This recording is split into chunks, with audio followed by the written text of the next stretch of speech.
여러분들 가끔 보면 식탁에서 접시가 떨어져서 접시가 깨지는 경우가 있죠.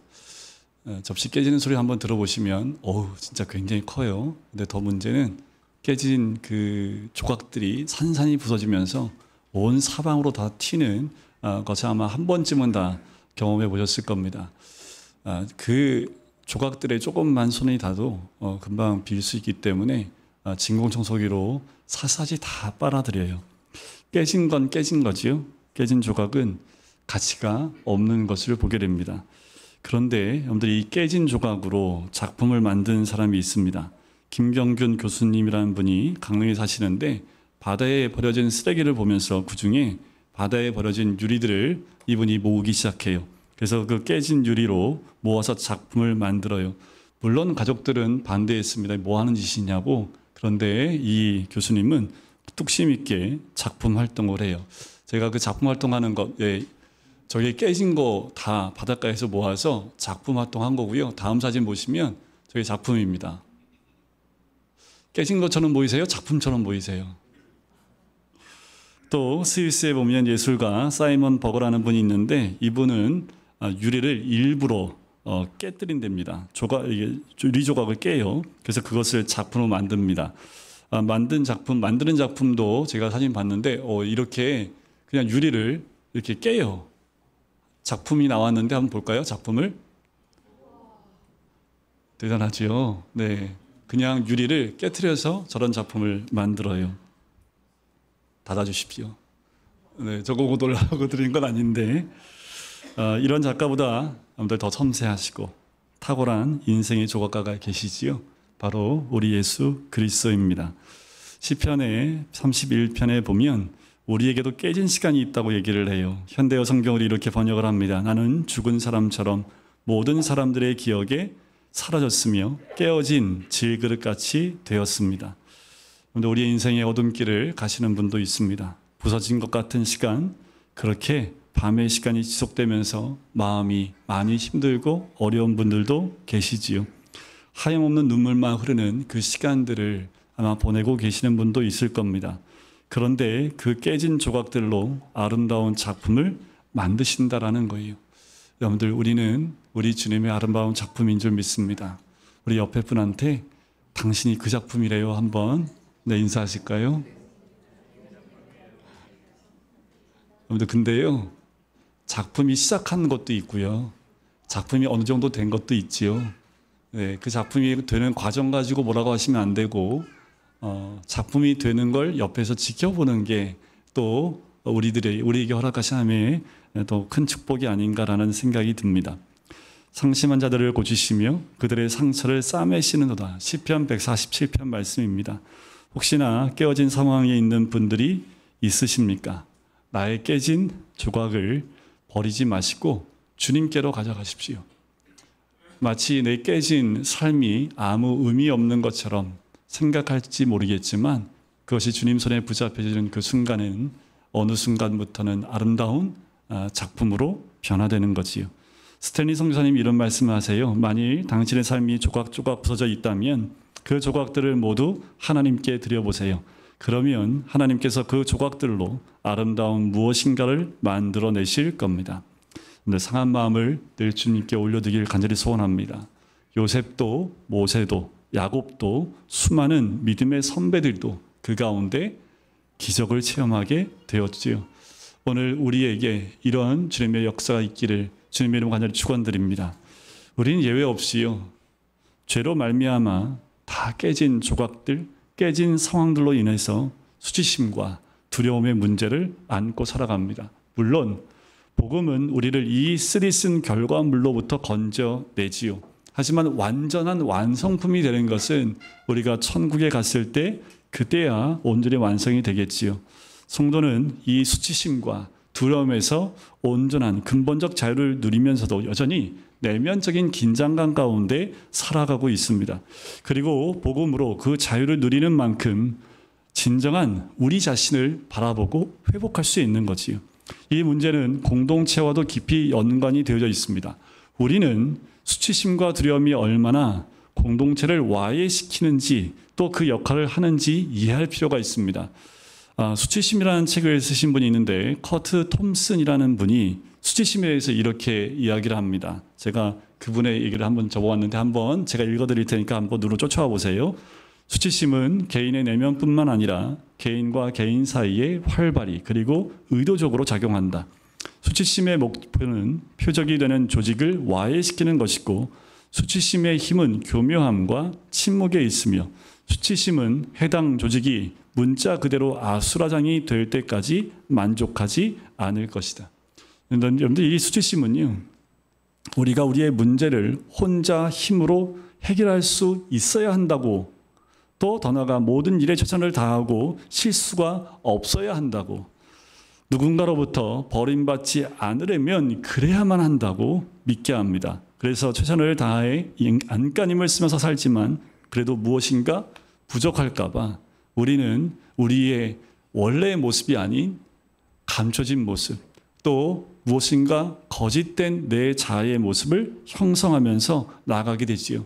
이럴 때는 하나 되지 못하게 합니다. 나의 원래 모습이 아닌 우리의 원래 모습이 드러나지 않은 거짓된 모습으로 만나기 때문에 공동체 안에 하나가 되는 그 은혜를 누리지 못하지요. 또 한 가지는 두려움입니다. 브레네 브라운이라는 분이 이 두려움에 대해서 진정한 나로 살아갈 용기라는 책에서 이렇게 얘기합니다. 다른 사람들과 맺고 있는 진짜 유대 관계를 끊는 동시에 분파를 가르려는 충동을 조장하고 확대하는 핵심 변수를 한 가지 꼽아야 한다면 나는 두려움이라 라고 답하겠다. 취약하다는 두려움, 상처받을지도 모른다는 두려움, 단절의 고통에서 비롯되는 두려움, 비난받고 실패할지 모른다는 두려움, 갈등을 꺼리는 두려움, 기대에 미치지 못한다는 두려움, 바로 두려움이다. 그런데 이 수치심과 두려움은요, 사람들 앞에서 의도적으로 또는 무의식적으로 거짓된 자아를 형성하게 한다라는 거지요. 그래서 부자연스럽고 어색하고 피곤한 관계를 형성해서 이런 방식으로 수치심과 두려움은 우리를 복음의 은혜를 누리는 방향으로 성장하지 못하게 합니다. 병든 상태로 머물게 한다라는 거예요. 이런 사실을 우리가 이해하게 되면 세상 가운데 일어나는 사건들을 우리가 이해할 수 있습니다. 더 나아가서 복음 가운데 하나가 된 우리 교회 안에서도 이런 일들, 어려운 일들이 발생할 수 있다는 것을 이해할 수 있지요. 커트 톰슨이라는 분은 이렇게 얘기합니다. 우리는 우리가 품고 있는 비밀만큼 병들어 있다라고 해요. 일리 있는 말씀인 것 같아요. 교회 안에서도 우리의 거짓된 자아의 모습 가운데 비밀의 영역이 있다면 작다고 할 수 없을 것입니다. 예수를 믿지만 여전히 삶의 방식에 머물러 살아가는 사람들이 적지 않아요. 이런 거짓된 나의 모습만 드러내려고 한다라는 거지요. 복음을 알면 복음 앞에 우리는 열려야 됩니다. 그런데 복음을 잘 이해하지 못하니까, 복음을 온전히 믿음 가운데 나가지 못하니까 여전히 내 겉모습, 그리고 포장되어 있는 모습, 내 진짜 모습이 아닌 거짓된 모습으로 사람들한테 비춰나간다라는 거지요. 오직 복음만이 죄가 만들어낸 수치심과 두려움으로부터 우리를 해방하고 그리스도 안에서 부여받은 참 자아를 누릴 수 있게 하는 줄 믿습니다. 오늘 우리가 읽은 이 야곱이요, 하나님과 씨름한 이야기는 여러분들 너무나 잘 알고 있는 본문의 말씀입니다. 여러 가지 각도로 설교를 다 할 수 있지만 오늘 제가 말씀드리는 거짓된 자라는 주제와 본문의 핵심을 한번 연관시켜서 설명해 드리려고 해요. 이삭과 리브가가 좀 늦은 나이에 쌍둥이를 낳습니다. 그때 처음에 나온 아들이 에서지요. 에서가 나올 때 야곱은 어떻게 했습니까? 그의 발목을 잡았습니다. 그래서 그 이름이 뭐가 돼요? 야곱이 돼요. 야곱이 돼요. 야곱이라는 이름이 붙여지게 되지요. 그 이름의 뜻은 발꿈치를 잡다라는 뜻을 갖고 있고요. 그 속 의미는 속이다, 배반하다라는 부정적인 그 뉘앙스를 가지고 있습니다. 지금 말로 말하면 사기꾼, 반말 없는 사람, 또 카드 사기꾼이라는 말로 바꿀 수 있어요. 이름은 정체성과 뗄 수 없지요. 특히나 성경에서는 더욱 그렇습니다. 야곱은 야곱하는 인생을 보여줍니다. 여러분들 이름이 평생 불려지지요. 여러분들 이름이 평생 몇 번 불려지실 것 같아요? 그러니까 여러분들 정체성이 여러분들 이름 가운데 새겨지게 되는 거지요. 형 에서를 속여서 장자권을 빼앗습니다. 또 이삭을 속여서 그 장자의 축복도 가로챕니다. 이 일로 어떻게 돼요? 바단 아람에 있는 외삼촌 라반에게 도망가서 20년을 살게 됩니다. 거기에서 4명의 아내를 얻고 큰 가족을 이루게 되지요. 하나님이 고향으로 돌아가는 말씀을 받았지만 형 에서에 대한 두려움이 야곱의 마음에 가득 차게 됩니다. 결국 도착을 해서 가족들 다 보내고 또 소유한 거 다 보내고 난 다음에 홀로 뒤에 남게 됩니다. 칠흑 같은 어두움 가운데 갑자기 한 사람이 습격을 받지요. 밤새 씨름을 하게 됩니다. 그 사람은 에서가 보낸 자객이 아니라요, 하나님이셨습니다. 야곱은 태어날 때부터 경쟁하고 다투던 사람, 수단과 방법을 가리지 않고 이기려고 하는 자였습니다. 약간 이제 첫째보단 둘째하고 셋째가 이게 좀 강하긴 하지요. 자기 힘으로 하나님을 섬겨요. 자기 힘으로 축복을 쟁취해 왔습니다. 하지만 자기 힘으로 어찌해 볼 도리가 없는 자리에 왔어요. 바로 낯선 씨름꾼인 하나님을 만난 거지요. 그 하나님이 야곱의 뼈를 칩니다. 허벅지 관절이 어긋나지요. 자기 힘을 믿는 그 희망이 꺾여요. 무력한 야곱은 어쩔 수 없이 하나님을 붙듭니다. 축복을 애원하지요. 야곱은 그때 이스라엘이라는 이름을 받아요.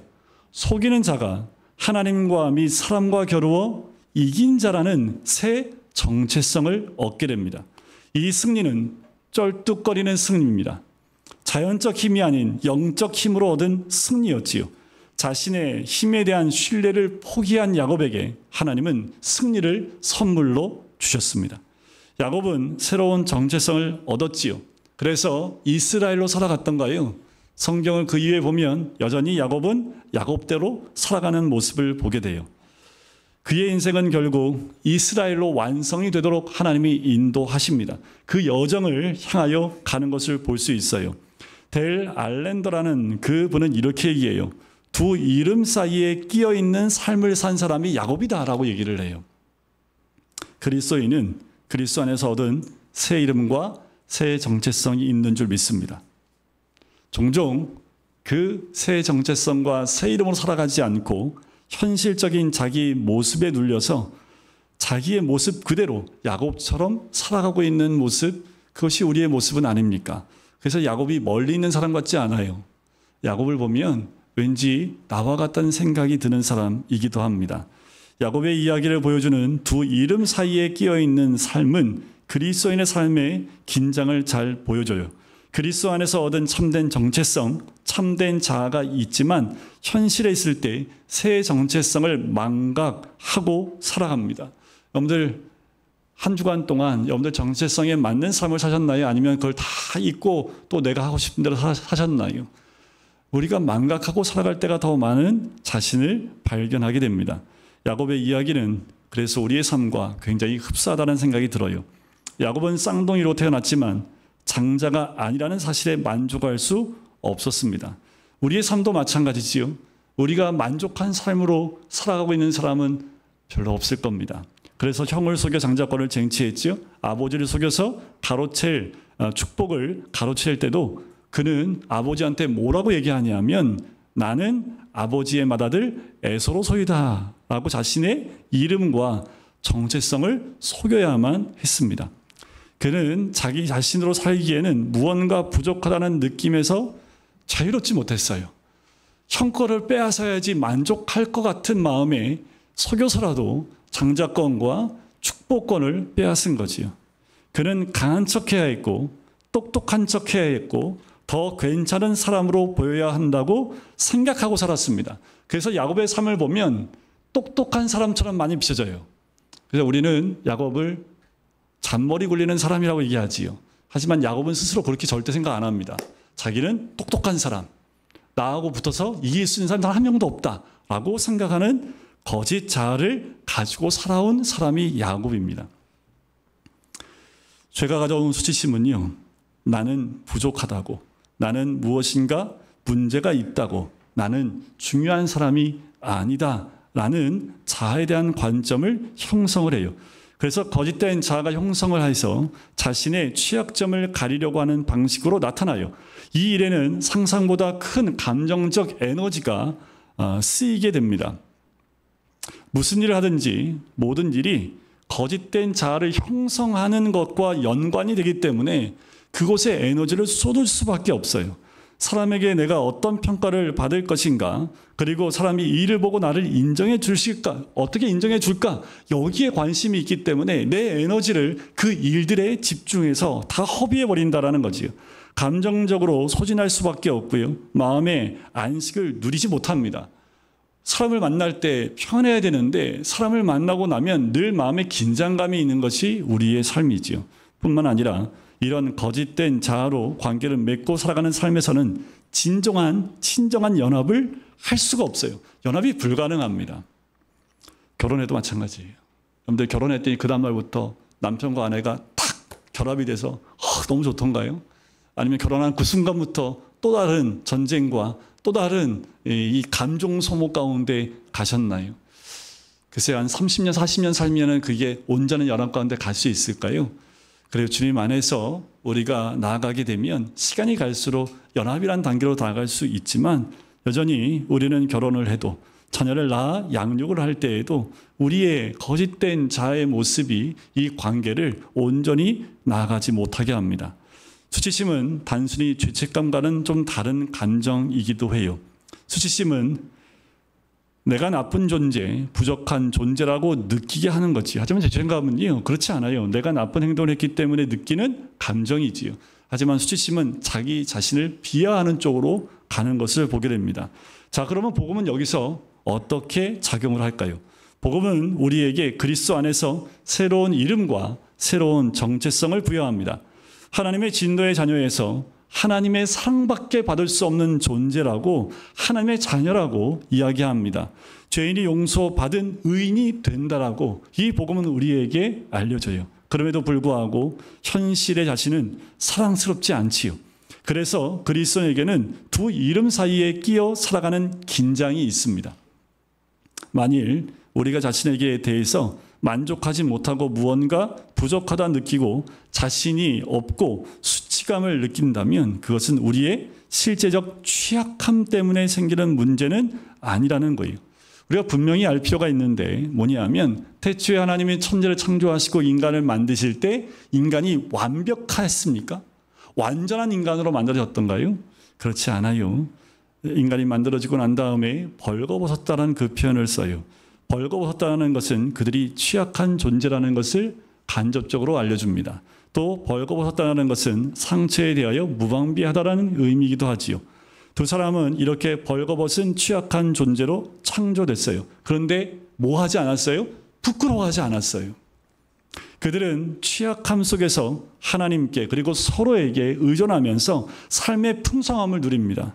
그리고 존재로 창조된 것 자체로 하나님께 감사한 삶을 살게 되지요.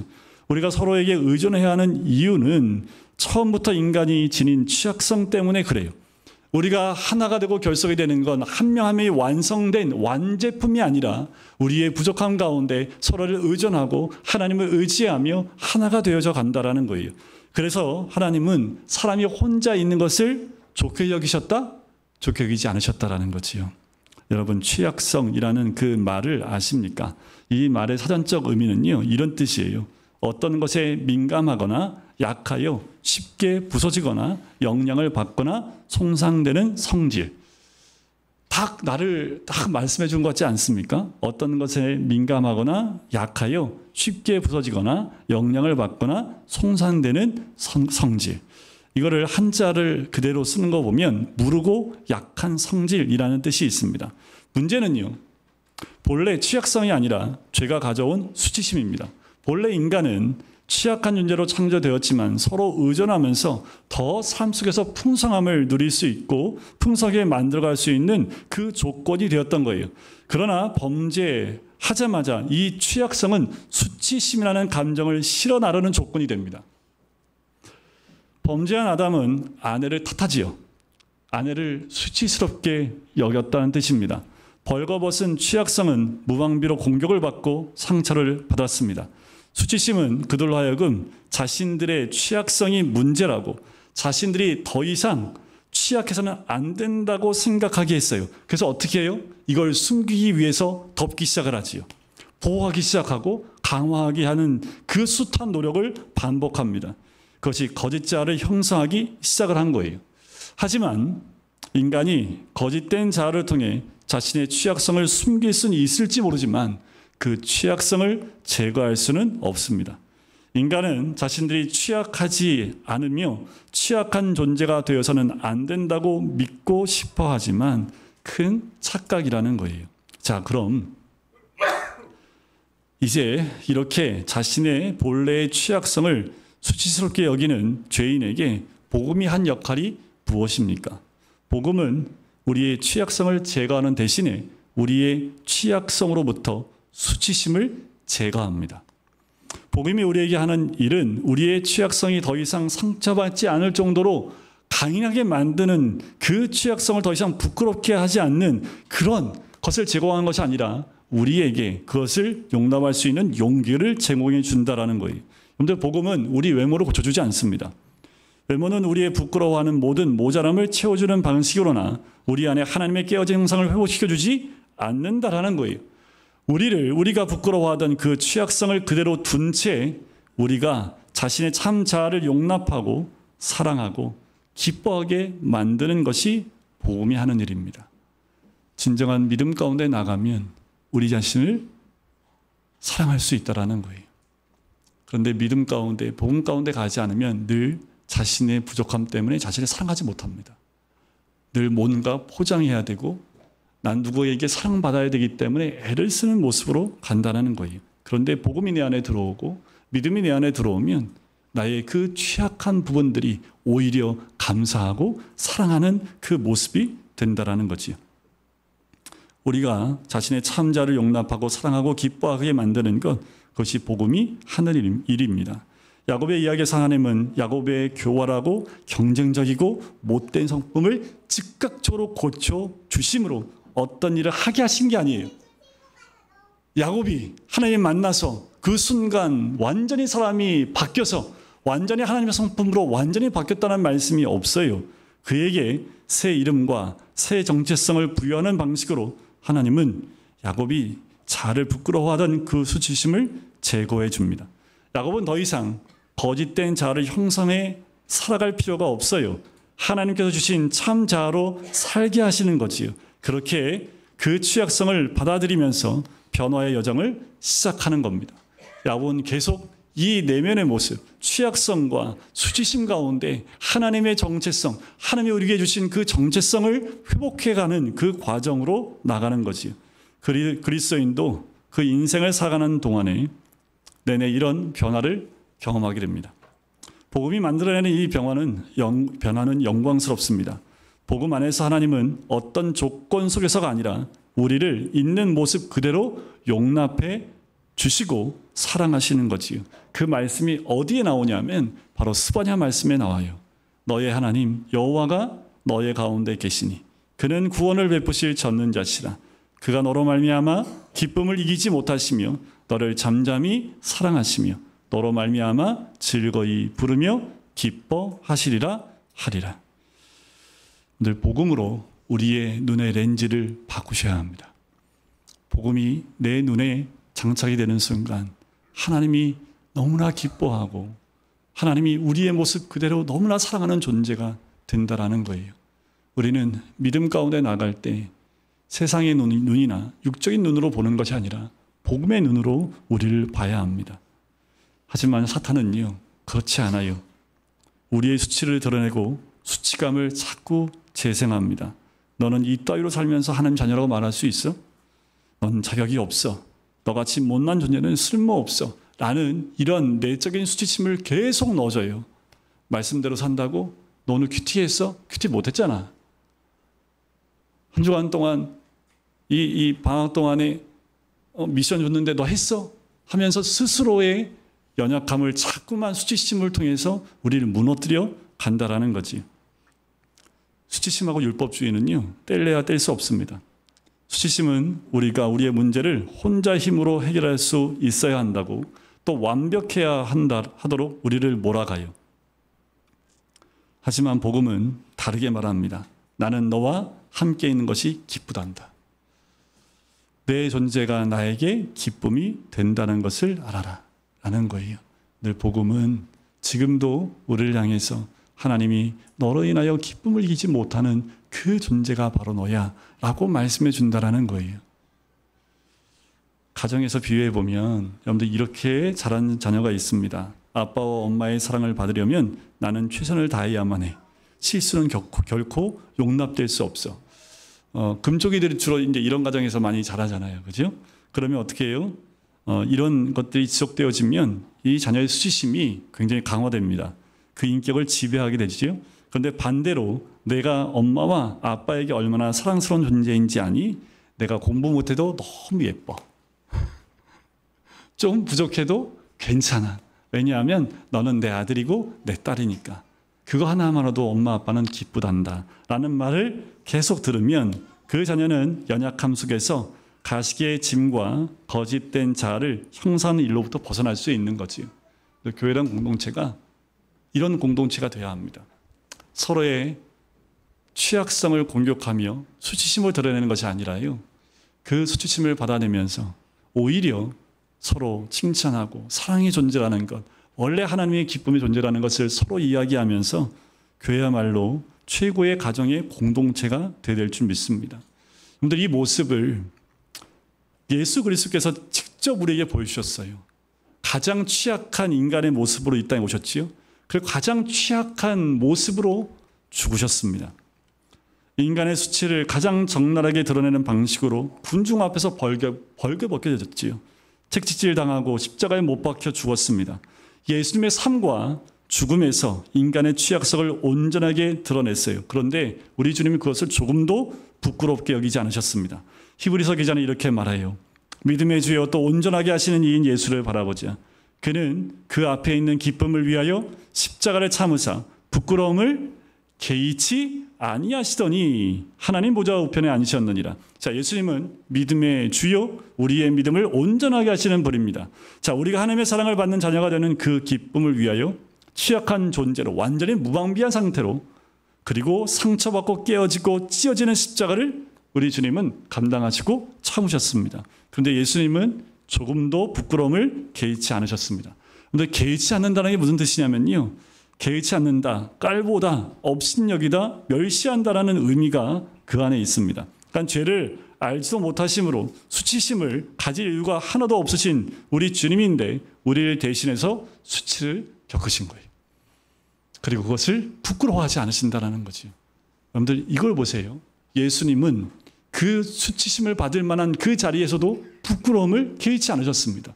부끄러움 자체를 어떻게 해요? 깔보신 거예요. 부끄러움을 경멸하신 거지요. 멸시하는 그 모습을 우리에게 보여주신 거죠. 왜요? 우리한테 본이 되신 거예요. 너희도 이와 같다라는 거예요. 너희도 부끄러워하지 말라는 겁니다. 부끄러움을 개의치 말라는 거예요. 말씀을 정리하면 취약함은 부끄러움의 대상이 아닙니다. 하지만 우리는 이스라엘의 이름을 얻었지만 나는 무언가 부족해하라는 야곱의 정체성으로 살아가는 순간이 적지 않아요. 그러나 복음을 믿고 또 믿음으로 우리는 우리의 새 이름, 새 정체성을 확인합니다. 그 복음 안에서 우리는 때때로 수치스럽게 여기고 나는 자신의 취약성을 드러낼 용기를 얻게 되는 거지요. 여러분들 우리는 공동체 안에 우리의 연약한 부분들을 드러낼 수 있어야 합니다. 그리고 공동체 안에서는 또 이렇게도 얘기할 수 있어야 돼요. 나도 그렇다라고요. 서로의 연약한 부분들을 끌어안아주고 상관 있는 관계로 나아갈 때 하나님은 그 공동체 안에 진정한 회복으로 우리를 세워주시게 될 줄 믿습니다. 우리가 하나님 앞에서 가장 큰 은혜를 받는 순간이 언제입니까? 우리가 산산조각 났을 때요. 우리가 온전히 깨어져 있을 때요. 그때 주를 만나면 하나님의 은혜가 우리에게 충만하게 임하지요. 여러분들 그 순간 우리가 정말 괜찮을 때 만난 하나님보다 산산이 부서진 가운데 완전히 무너진 가운데 만난 그 주님이 더 큰 은혜가 되는 것은 우리 주님이 괜찮아. 너는 하나님과 겨루 이긴 사람이야. 나는 너를 사랑한다. 내 아들 독생자를 아끼지 않고 내어줄 만큼이나 나는 너의 그 모습을 그대로 사랑한다. 내 실패를 통해 나는 너를 지금 빚어가고 있단다. 여러분들 부서지는 거, 깨어진 거 두려워하지 마십시오. 오히려 깨어진 나의 연약한 그 모습을 가지고 하나님께서 우리를 만들어 가고 계시다라는 거예요. 빚어가고 계시다라는 거예요. 아주 거룩한 작품으로 만드신다라는 거지요. 여러분들, 우리 서로가 그것을 봐줘야 합니다. 깨어진 부분을 가지고 수치심을 주는 것이 아니라 깨진 부분을 바라보면서 하나님이 그것으로 만들어 가시는 하나님의 은혜가 얼마나 큰지를, 나도 그래요 하면서 나의 깨진 부분들을 서로 나누면서 그 깨진 부분을 통해서 하나님이 어떻게 우리를 세워가시고 만들어 가시는지 나누는 것이 공동체입니다. 그 공동체는 하나님 나라를 이룰 수 있는 거지요. 그런데 가정이 하나님 나라를 이루는 것처럼 우리 공동체가 서로의 연약한 가운데 그 연약함, 깨어진 부분들을 서로 바라보며 또 자신의 연약함을 드러냄을 통해서 하나님께서 어떻게 만들어 가시는지 그 은혜를 바라보며 나가는 겁니다. 그러면 하나됨이 이루어지는 경험을 해요. 그 하나됨은요, 뗄래야 뗄 수 없습니다. 요한복음 17장 말씀에서 우리를 위해서 기도하셨던 예수 그리스도, 이들이 하나 되게 해달라고, 하나님 아버지와 내가 하나이듯 이들이 하나가 되게 해달라고 하는 것, 그것은 예수 그리스도의 그 취약함 가운데에도 하나님 아버지가 끝까지 함께 하셨던 그 하나됨, 그것이 바로 우리들 가운데, 우리 공동체 안에 이루어져야 될 가장 큰 은혜인 줄 믿습니다. 우리 자신의 취약성을 받아들이고 인정할 때 우리에게는 의의가 없어요. 우리는 복음 안에서 서로를 있는 그대로 용납하고 사랑스러워하고 사랑하게 될 것입니다. 한번 옆에 있는 분 한번 보시겠어요? 깨진 게 보이십니까? 아니면 사랑스러운 얼굴이 보이십니까? 오늘 집에 가서 부부가 또 자녀들과 한 자리에 앉아서 서로 얼굴을 한 1분만 쳐다보면 너무 1분이 길지요. 그런데 한 30초라도 서로 보면서 깨진 부분이 아니라요, 하나님께서 세우신 그 아름다운 모습들을 서로 인정하고 나의 연약함을 그 사람에게 이야기하면서 또 나의 연약함을 오히려 하나님이 채우신 은혜를 함께 나누면서 우리 안에 하나님의 은혜가 충만한 것을 나눠야 될 줄 믿습니다. 벌거벗었으나 부끄러워하지 않았던 그 첫사람들이 누렸던 사귐의 기쁨과 취약함 속에서 서로를 의존함으로 누리는 더 깊고 풍성한 삶을 경험하는 것, 바로 그것이 우리 금광교회 공동체가 우리 복음 안에서 또 주님 안에서 누려야 될 참 은혜인 줄 믿습니다.